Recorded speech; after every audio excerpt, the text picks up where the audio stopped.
हर हर महादेव।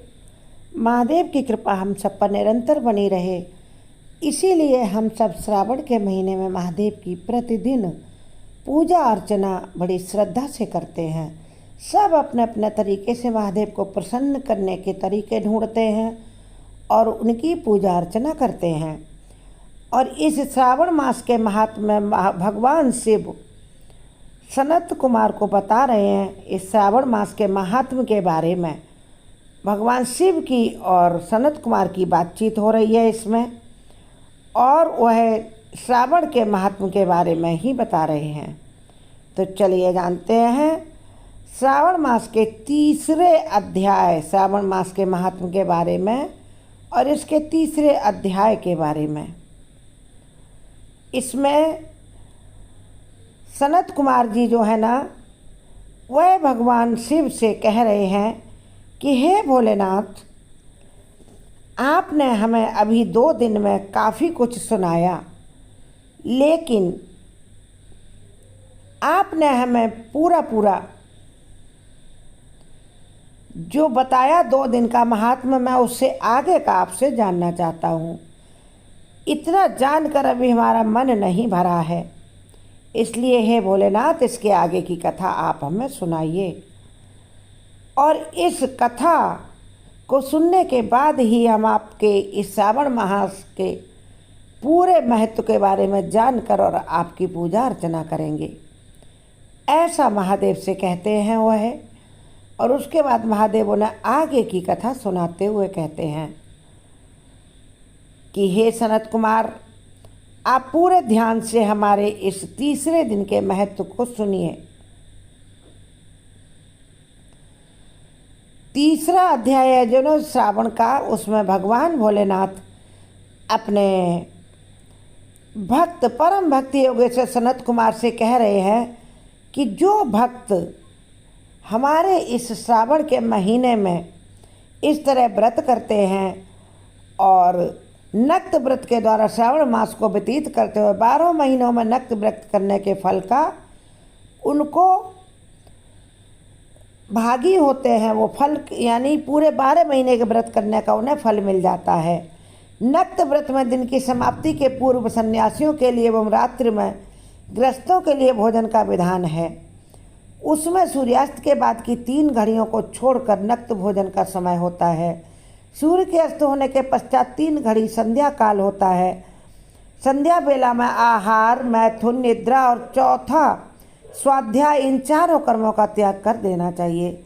गृहस्थ और यति के भेद से उनकी व्यवस्था के विषय में मुझसे सुनिए।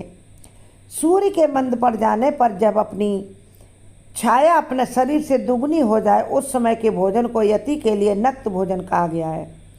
रात्रि भोजन उनके लिए नक्त भोजन नहीं होता। तारों के दृष्टिगत होने पर विद्वानों ने गृहस्थ के लिए नक्त कहा है। यति के लिए दिन के 8वें भाग के शेष रहने पर भोजन का विधान है। उसके लिए रात्रि में भोजन का निषेध किया गया। गृहस्थ को चाहिए कि वह विधि पूर्वक रात्रि में नक्त भोजन करे और यति, विधवा तथा विधुर व्यक्ति सूर्य के रहते नक्त व्रत करें। विधुर व्यक्ति यदि पुत्रवान हो तब उसे भी रात्रि में ही नक्त व्रत करना चाहिए। अनाश्रमी हो अथवा आश्रमी हो अथवा पत्नी रहित हो अथवा पुत्रवान हो, उन्हें रात्रि में नक्त व्रत करना चाहिए। इस प्रकार बुद्धिमान मनुष्य को अपने अधिकार के अनुसार नक्त व्रत को करना चाहिए। इस महीने में नक्त व्रत करने वाला व्यक्ति परम गति प्राप्त करता है।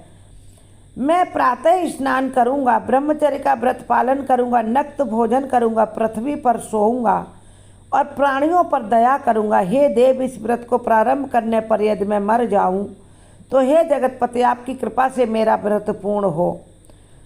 ऐसा संकल्प करके हे योगेश्वर, जो बुद्धिमान व्यक्ति को श्रावण मास में प्रतिदिन नक्त व्रत करता है वह मुझे अत्यंत प्रिय होता। ब्राह्मण के द्वारा अथवा स्वयं भी अतिरुद्र, महारुद्र अथवा रुद्र मंत्र से महीने भर प्रतिदिन मेरा अभिषेक करना चाहिए।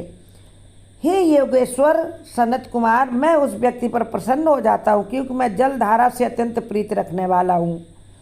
अथवा रुद्र मंत्र के द्वारा मेरे लिए अत्यंत प्रीतिकर होम प्रतिदिन करना चाहिए।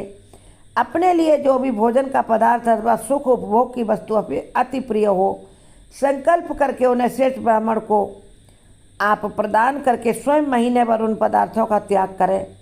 हे ऋषिवर, अब इसके बाद उत्तम लक्ष्य पूजा विधि को सुनिए। जो लोग लक्ष्मी चाहने वाले हैं, शांति की इच्छा रखने वाले, मनुष्य को लक्ष्य बिल्व पत्रों या लक्ष्य दूर्वा दलों से मेरी पूजा करनी चाहिए। मुझे श्रावण मास में दूर्वा दल भी बहुत प्रिय है। लंबी आयु की कामना करने वाले को चंपा के लक्ष्य पुष्पों तथा विद्या चाहने वाले व्यक्ति को मल्लिका या चमेली के लक्ष्य पुष्पों से श्री हरि की पूजा करनी चाहिए, मेरी नहीं करनी चाहिए, क्योंकि मुझे चंपा और चमेली का एक भी फूल चढ़ाया नहीं जाता है। शिव तथा विष्णु की प्रसन्नता तुलसी के दलों से सिद्ध होती है। पुत्र की कामना करने वाले को कटेरी के दलों से शिव तथा विष्णु का पूजन करना चाहिए। बुरे स्वप्न की शांति के लिए धान्य से पूजन करना प्रशस्त होता है। देव के समक्ष निर्मित किए गए रंगवल्ली आदि से विभिन्न रंगों से रंगोलियाँ बनाकर रचित पद्म, स्वास्थ्य को चक्र आदि से प्रभु की पूजा करनी चाहिए। इस प्रकार सभी मनोरथों की सिद्धि के लिए सभी प्रकार के पुष्पों से यदि मनुष्य लक्ष्य पूजा करे तो शिव जी प्रसन्न होंगे। तत्पश्चात उद्यापन करना चाहिए, मंडप का निर्माण करना चाहिए। मंडप के त्रिभाग परिमाण में यानी तीसरे हिस्से में वेदिका बनानी चाहिए। फिर पुण्यवाचन करके आचार्य का वर्ण करना चाहिए और उस मंडप में प्रवेश होकर गीत तथा वाद्य यंत्रों के शब्दों और तीव्र वेद ध्वनि से रात्रि में जागरण करना चाहिए। वेदिका के ऊपर उत्तम लिंग तो भद्र बनाना चाहिए और उसके बीच में चावलों से सुंदर कैलाश का निर्माण करना चाहिए। उसके ऊपर तांबे का अत्यंत चमकीला तथा पंच पल्लव युक्त कलश स्थापित करना चाहिए और उसे रेशमी वस्त्र से बेष्टित लपेटना चाहिए, बेष्टित करना चाहिए। उसके ऊपर पार्वती पति शिव यानी मेरी सुवर्णमय प्रतिमा या फिर फोटो स्थापित करनी चाहिए। तत्पश्चात पंचामृत, धूप, दीप तथा नैवेद्य से उस प्रतिमा की पूजा करनी चाहिए और भजन, वाद्य यंत्र, नृत्य तथा वेद शास्त्र के श्लोकों के, पुराणों के पाठ के द्वारा रात्रि में जागरण करना चाहिए। इसके बाद प्रातःकाल भली भांति स्नान करके पवित्र हो जाना चाहिए और अपनी शाखा में निर्दिष्ट विधान के अनुसार वेदिका निर्माण करना चाहिए। फिर मूल मंत्र से या शिव गायत्री मंत्र से या शिव के शेष नामों के द्वारा तिल तथा घृत मिश्रित खीर से होम करना चाहिए अथवा जिस मंत्र से पूजा की गई है उसी से होम करके पूर्णाहुति डालनी चाहिए। इसके बाद वस्त्र, अलंकार तथा आभूषणों से भली भांति आचार्य का पूजन करना चाहिए। फिर उसके बाद अन्य ब्राह्मणों का पूजन करना चाहिए, उन्हें दक्षिणा भी देनी चाहिए। जिस वस्तु से मैं उमापति शिव प्रसन्न होता हूँ उन सबका दान करना चाहिए।